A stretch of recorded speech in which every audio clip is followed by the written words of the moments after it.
አነጋጋሪው የፔፕ ጋርዲዮላ ተግባር እንግዲህ ዛሬ ማንቸስተር ሲቲ ብሬንትፎርድን 3-0 ካሸነፈበት የፕሪሚየር ሊግ መርሃ ግብር በኋላ በጨዋታው መጠናቀቂያ ላይ ነገ መድፈኞቹ አርሰናሎችን የሚገጥሙት የሞራል ስጋት ያለባቸው ዌስትሃም ዩናይትዶችን እንግዲህ እንደሚደግፍ የሚያሳይ ድርጊት ማሳየት ችሎ ነበር። በፕሬስ ኮንፈረንሱ ላይ እንዳሳየውም ተግባር ከሆነ እንግዲህ እንደ ዌስትሃሞች ሎጎ እጆቹን በማቆላለፍ ካመን ዩ ሃመርስ ብሎ ማለትም ደግሞ መዶሾቹ በሉ እንጂ ብሎ ተናግሯል ማለት ነው። ታዲያ ይህ ድርጊቱን በጣም በርካቶችን እያነጋገረ ይገኛል። ነገ ዌስትሃም ላለመውረድ ሲል አርሰናል ነጥብ የሚያስጥል ከሆነ ፔፕ ጋርዲዮላ በድጋሚ ወደ ፕሪሚየር ሊግ ዋንጫ ፉክክርና ትንቅንቅ ላይ የሚመለስ እንደሆነ ይታወቃል። ታዲያ ዌስትሃሞችንም እንደሚደግፍ በፕሬስ ኮንፈረንሱ መጨረሻ ላይ አሳይቷል። እናንተ ስለ ፔፕ ጋርዲዮላ ተግባር ምን ትላላችሁ? ነገ ዌስትሃምስ መድፈኞቹ አርሰናሎችን ነጥብ የሚያስጥሉ ይመስላችኋል? ሐሳባችሁን አጋሩኝ። የፕላስ ምልክቱ መጫ እንዳትረሱ።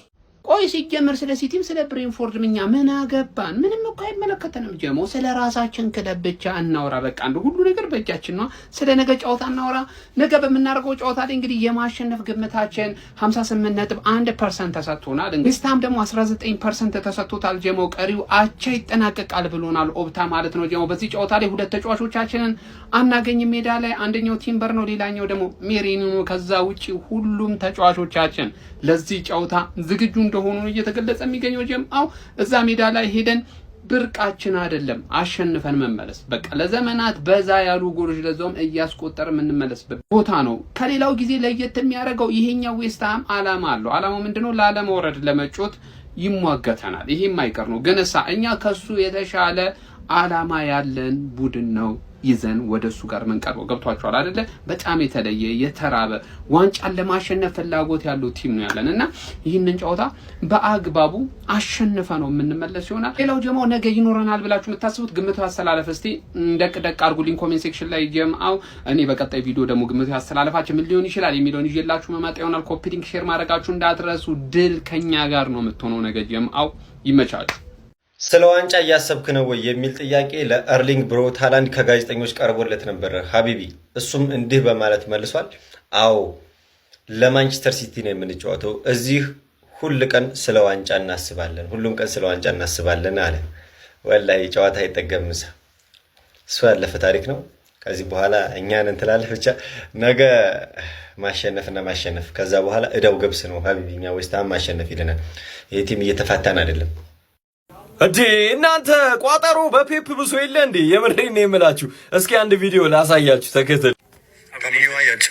ከዛሬው ጨዋታ መጠናቀቅ በኋላ 3-0 ንቦቹን ብሬንፎርዶችን ድባቅ ከመታ በኋላ ፔፕ ጋርዲዮላ በፖስት ማቹ ላይ ለዌስትሃም ዩናይትድ ድጋፉን አሳይቶ ወጥቷል ማለት ነው። በነገው ዕለት እንግዲህ በለንደን ስቴዲየም ላለመውረድ የሚታገለው ዌስትሃም ዩናይትድ ከዓመታት በኋላ የፕሪሚየር ሊጉን ዋንጫ ከፍ አድርጎ እንግዲህ ለመሳም የሚታገለውን አርሰናልን ይገጥማል ማለት ነው። በዛም ጨዋታ እንግዲህ ተጠባቂ ድል ለአርሰናል ይኖራል ተብሎ ይገመታል። ነገር ግን እንግዲህ ማንቸስተር ሲቲዎች ይህንን ጨዋታ አርሰናል የሚጥልላቸው ከሆነ ዳግም የፕሪሚየር ሊጉን ዋንጫ እንግዲህ ለማንሳት ነፍስ ይዘራል። ታዲያ ለዚህ ነው ፔፕ ጋርዲዮላ ከሞኒው አይረንስ እያለ ለዌስትሃም ዩናይትድ ድጋፉን እያሳየ ፖስት ማቹን ጨርሶ ሮጦ የወጣው ማለት ነው። ጋይስ የነገውን ጨዋታ ማንም ያሸንፍ ይመስላችኋል? እጅግ በጣም ተጠባቂው ጨዋታ ምናልባትም የዋንጫውን ባለቤት አርሰናል የሚያሸንፍ ከሆነ የሚገምት የሚያሳይ ይመስለኛል የነገው ጨዋታ። እናንተ ሐሳባችሁን ጻፉልኝ። የፕላስ ምልክቷን እየነካችሁ ፎሎ አድርጉ። አይቆጥርም። ኮፒ ሊንክ ሪፖስት ይደረግ። ይመቻችሁ። ጀማው የዌስትሃም አሰልጣኝ ኑኖ ስፒሪቶ ሳንቶ ምን አለ መሰላችሁ? ለዚህ ጨዋታ ዝግጁ እንደሆነ ነው እየተናገረ ያለው። ቡድኑን በበቂ ሁኔታ ማዘጋጀቱን የገለጸው። ያ ብቻ አይደለም፣ በእኛ በሜዳና በደጋፊያችን ፊት መጫወታችን ይህ ለእኛ አንድ አድቫንቴጅ ነው። ደጋፊያችን ፊት መጫወታችን። እንደ አርሰናል ያለ ቡድን ድክመት ማግኘት አሁን ላይ በጣም ከባድ ነው። ግን ወጣም ወረደም የሆኑ ድክመቶች አላቸው። ያንን ደግሞ እኛ ጠንቅቀን እናውቃለን። ታዲያ በሱ መንገድ ተጠቅመን ጨዋታውን አሸንፈን ለመውጣት እየተዘጋጀን እንገኛለን ሲል ተናግሯል። አንተ ኑኖ ፖርቹጋላዊ ነህ አይደለ? ምንድነው ችግር? ከፖርቹጋሎች ጋር እኮ እኛ ወዳጅ ነን። እንዲህ መዛዛት አያስፈልግም። ከቻልክ እንደው አርሰናል ዋንጫ ከበላ ቆይቷል። ፕሪሚየር ሊጉንም ዝም ብሎ ሲቲ ቢደጋግሙ ምን ዋጋ አለው? አዲስ ቡድን ይብላው። ልቀቅ እንጂ አንተ የመላጣ ሰፈር ልጅ ልቀቅ በቃ። እንዴ የግለጣ ብናርግ እንዴ ከዚህ ሰውዬ ጋር ደግሞ ይዘታል እንዴ ደግሞ። አለማንኛውም ኑኖ ይሄንን ሐሳብ ሰጥቷል። እስቲ ምን ትሉታላችሁ? ምከሩት እስቲ። አረ ልቀቁ በቃ። እንግሊዝ ቡድኖች አለቃሉን እኮ እናንተ። እንዴት ናችሁ የእግር ኳሱ ቤተሰቦች? ዛሬ እንግዲህ በእንግሊዝ ፕሪሚየር ሊግ እጅግ ተጠባቂና አጓጊ ጨዋታ አመሻሽ 12 ሰዓት ተኩል ሲል እንግዲህ ይደረጋል። ይህ ጨዋታ ለሁለቱም ክለቦች የሞት ሽረት የሆነው ጨዋታ ነው። እንግዲህ ለዌስትሃም ያው እንደምታውቁት ማለት ነው ከወራጅ ቀጠና ለመውጣት እጅግ በጣም ትግል ያደርግበታል ተብሎ የሚጠበቀው ጨዋታ ነው። እንዲሁም መድፈኞቹ ደግሞ አርሰናል ማለት ነው ይሄንን ጨዋታ ካሸነፉ ምናልባትም የዋንጫውን ጉዞ የሚያረጋግጡበትና ዋንጫውን ከፍ አድርገው ለመሳም የሚንደረደሩበት ጨዋታ ነው። እንግዲህ እናም ምን ታስባላችሁ? ዌስትሃሞች አደራችሁን ነገ አርሰናልን ነጥብ አስጥሉልኝ ሲል አሰልጣኝ ፔፕ ጋርዲዮላ በግልጽ ጥሪውን ከዛሬው ጨዋታ በኋላ አስተላልፏል። ዛሬ ብሬንፎርድን ካሸነፉ በኋላ በነበረው ጋዜጣዊ መግለጫ ላይ አሰልጣኝ ፔፕ ጋርዲዮላ በግልጽ እንግዲህ ነገ ዌስትሃሞች አርሰናልን ነጥብ አስጥሉልኝ ጠንከር በሉ ሲል እንግዲህ መልእክቱን አስተላልፏል። አሰልጣኝ ፔፕ ጋርዲዮላ ጨምረውም አምና ለሻምፒዮንስ ሊግ ነበር ስወዳደር የነበረው፣ ዘንድሮ ቢያንስ ሁለተኛ ጨርሳለሁ፣ ይሄ አስደሳች ነው ያሉ ሲሆን የዋንጫ ፉክክሩ ተመችቶኛል ብለዋል። በግልጽ ለዌስትሃም እንደሚቋጥሩም መልእክታቸውን አስተላልፈዋል ማለት ነው።